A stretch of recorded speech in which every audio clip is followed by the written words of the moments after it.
Hello everyone. मैं मिथुन सिंह स्वागत करता हूं आप सभी का। आशा करता हूं आप सभी बहुत अच्छे होंगे। बात करेंगे वीर बहादुर सिंह पूर्वांचल विश्वविद्यालय जौनपुर के बीएड सेमेस्टर थर्ड के प्रीवियस ईयर क्वेश्चन पेपर की। पेपर आपका होगा gender school and society. Paper का कोड है 302। 2024 में आपकी परीक्षा हुई थी।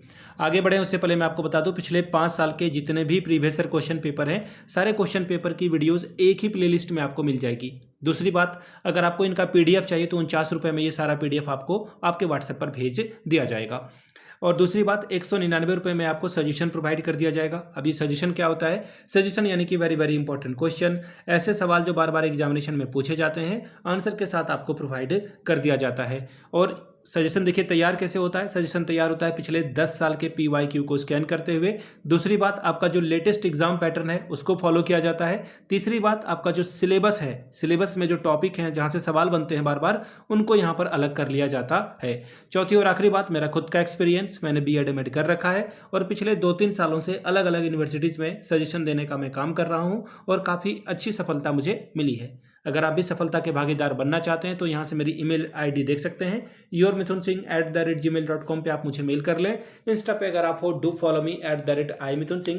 बाकी आप मुझे व्हाट्सअप कर सकते हैं 7979054474 पे। तो चलिए, जेंडर स्कूल एंड सोसाइटी यानी कि लिंग विद्यालय एवं समाज के क्वेश्चन पेपर को देखते हैं, किस तरह का सवाल यहाँ पर पूछा गया था। बीएड सेमेस्टर थर्ड का ये क्वेश्चन पेपर है और यहाँ पे आपको दिख रहा होगा पेपर नंबर ये आपका 2 है, 302। ठीक है। और जेंडर स्कूल एंड सोसाइटी का ये क्वेश्चन पेपर, और यहाँ से आप देख पाएंगे 3 आवर्स का आपको टाइम मिला था और 90 मिनट जो है आपको 90 मार्क्स का ये क्वेश्चन पेपर था, इसमें आपको कंप्लीट ये करना था। सेक्शन ए की बात करते हैं। वेरी वेरी शॉर्ट टाइप के क्वेश्चन आंसर हैं और पहला जो सेक्शन है सेक्शन ए, इसमें आपको 50 वर्ड में आंसर करना है। कितने सवालों का? 10। और हर एक सही जवाब के लिए आपको 2-2 नंबर रिवॉर्ड के तौर पर मिलेगा।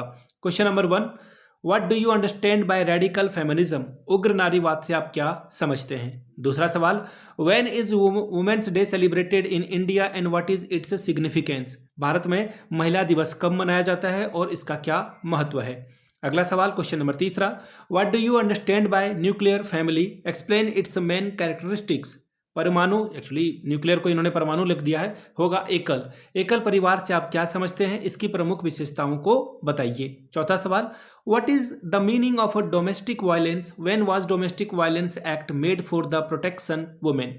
घरेलू हिंसा का क्या अर्थ है? महिलाओं के संरक्षण के लिए घरेलू हिंसा कानून कब बना था? अगला सवाल, tell the main ideas of Radhakrishnan commission 1948-49 regarding women's education. स्त्री शिक्षा के बारे में राधा कृष्णन आयोग 1948-49 के मुख्य विचार को बताइए। अगला सवाल, as a teacher tell the main measures to remove gender bias in school. यानी कि एक शिक्षक के रूप में विद्यालय में जो लैंगिक पक्षपात हो रहा है इसको दूर करने के आपसे जो है उपाय पूछा गया है कि क्या उपाय है इसका। What is gender inequality? लिंग असमानता क्या है, इसके बारे में बात कीजिए। ये जो लिंग असमानता है ये क्या है, इसको कैसे दूर किया जा सकता है, इन बातों को आपको ध्यान में रखना चाहिए। अगला सवाल, what do you mean by women empowerment? यानी कि महिला सशक्तिकरण से आप क्या समझते हैं। Question number 9, what do you understand by stereotype society? रूढ़िवादी समाज से आप क्या समझते हैं। 10वां सवाल, write two characteristics of a caste. जाति की प्रमुख 2 विशेषताओं को लिखिए।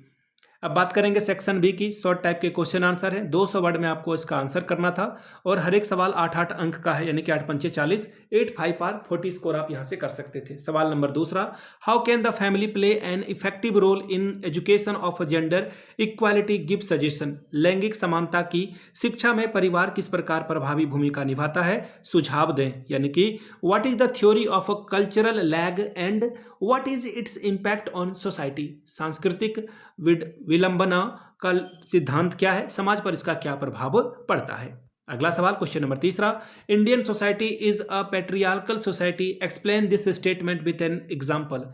भारतीय समाज एक पितृसत्ता समाज है, इस कथन की साधारण व्याख्या करें। अगला सवाल, what is difference between caste and class? What effect does it on school education? Explain. जाति और वर्ग में क्या अंतर है? विद्यालय शिक्षा पर इसका क्या प्रभाव पड़ता है? स्पष्ट करके बताएं। चौथा सवाल, what do you understand by socialisation? Throw light on its function and importance. समाजीकरण से आप क्या समझते हैं? इसके कार्यों और महत्व पर प्रकाश डालिए। अथवा वाला सवाल, review the role of media women empowerment, महिला सशक्तिकरण में मीडिया की भूमिका की समीक्षा करें। अगला सवाल, what are the causes of gender inequalities in education, शिक्षा में लैंगिक असमानता के क्या कारण है, इसके बारे में बात कीजिए। What is gender bias in Indian text book, भारतीय पाठ्य पुस्तकों में लैंगिक भेदभाव क्या है, इसके बारे में बात करें। छठवां सवाल, what is the link between women's empowerment and sustainable development, महिला सशक्तिकरण और सतत विकास के बीच का क्या संबंध है। Why women has a greater role in environment, पर्यावरण में महिलाओं की अधिक भूमिका क्यों है, इसके बारे में बात करेंगे। Section C long answer type के क्वेश्चन है, 2 सवालों का जवाब दीजिए, 500 वर्ड में आपको आंसर लिखना है, 15 दूनी 30 नंबर आपको मिलेगा। क्वेश्चन नंबर 7वां, व्हाट इज नारी शक्ति वंदन act 2023, how effective will this act be in women empowerment, please review. नारी शक्ति वंदन अधिनियम 2023 क्या है, महिला सशक्तिकरण में यह अधिनियम कितना प्रभावी होगा, इसकी समीक्षा करें। What kind of facility have the status in India provide for the girls education, please clarify, Bharat में राज्यों ने बालिका शिक्षा हेतु किस किस प्रकार की सुविधा प्रदान की है, स्पष्ट कीजिए। Question number 9, women empowerment is essential for modern India, justify this statement, आधुनिक भारत के लिए महिला सशक्तिकरण आवश्यक है, इस कथन की पुष्टि करें। Question number 10, discuss the national efforts made to protect women's right, महिला अधिकारों की रक्षा के लिए किए गए राष्ट्रीय प्रयासों के ऊपर चर्चा करें। Question number 11, highlighting the cause of waste, describe its effect and disposal measures, अपशिष्टों के कारण पर प्रकाश डालते हुए इसके प्रभाव और निस्तारण के उपायों का वर्णन कीजिए।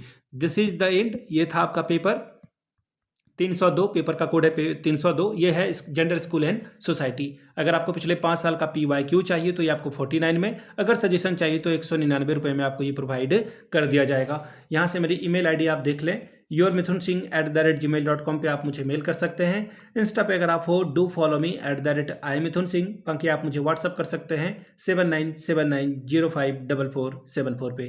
वीडियो को आपने यहाँ तक देखा, प्यार दिया, इसके लिए आप सभी का बहुत बहुत शुक्रिया। Have a good day.